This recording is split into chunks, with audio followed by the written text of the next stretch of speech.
Welcome back, Go Gunners family. Arsenal star absent from training pictures after colliding with teammate in Everton win.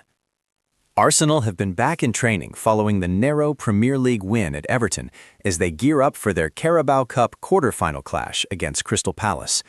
Mikel Arteta is looking to ensure Arsenal reach the Carabao Cup semi-finals for a second successive season.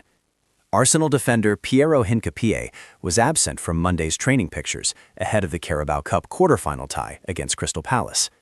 While it does not necessarily mean the Ecuador international definitely did not train, it raises concern about his potential availability for the contest. That's because Hincapié appeared to suffer a blow to his shoulder in Saturday's hard-fought 1-0 win at Everton in the Premier League. In the opening exchanges of the match, Hincapié collided with fellow defender Ricardo Calafori. It was clear at the time that he was experiencing discomfort, even though he was able to play the full 90 minutes. When Calafori later received treatment, Hincapié was spotted rummaging through the medical bag and applying deep heat before trudging on through the pain barrier.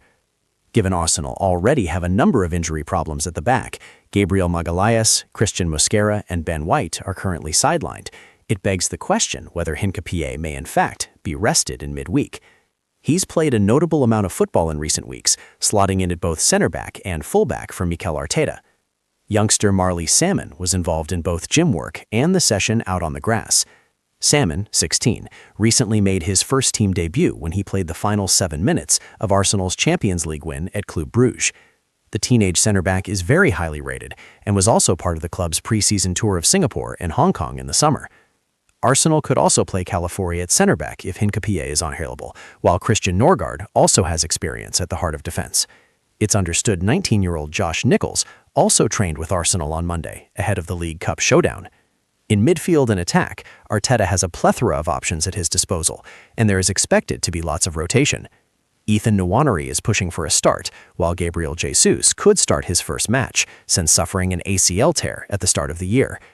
Arteta said of Jesus, "Yes, he is. You can see now, not only in games, every day in training, how much he wants it. He's going to deserve a chance soon." The match against the Eagles, the schedule, the cup priority, and Gabriel Jesus were the main focus of the discussions. The Brazilian has a great chance of starting his first game for the Gunners since his return from injury. This will be Palace's third game in 7 days after their draw on Thursday in the Europa League and then defeat away to Leeds United on Saturday evening. The winner of the match will face Chelsea in a 2-legged semi-final across January and February. Here is every word from the Arsenal manager's press conference. Arsenal lineups versus Crystal Palace decided as Mikel Arteta makes 8 bold changes. Gabriel Jesus has made 3 appearances off the bench. Do you think he's ready to start?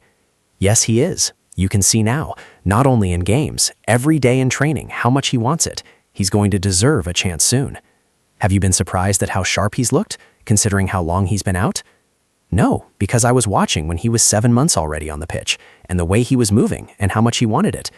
I think he wrote a beautiful letter there explaining what football means to him and how it affects his life. I think it was something beautiful. How much could he shift the dynamic?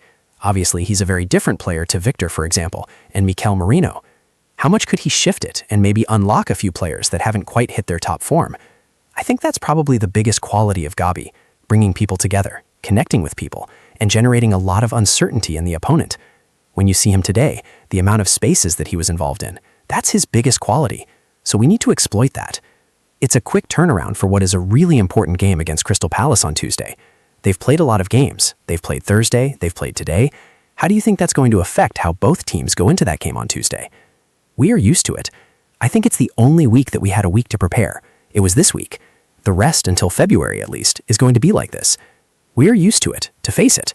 We have a beautiful opportunity to go into the semifinal of a competition, so we'll be ready. Sorry for another one on Gabriel Jesus really quickly, but if he does play against Crystal Palace, it will be his 100th Arsenal appearance. So I was just wondering if you could talk about the Gabi that came to Arsenal back in 2022 and the one that you see now. Well, it's been a really intense journey, I would say. I think when he joined us, I think he lifted the belief, the spirit, and the energy of the club and the team. I think he gave something very different to what we already had, and it was really impressive. And then he had some very bad injuries that hasn't allowed him to have the consistency that we need from a very important player. But he's back. I think his fighting, his spirit, he's decided to always prepare the best way.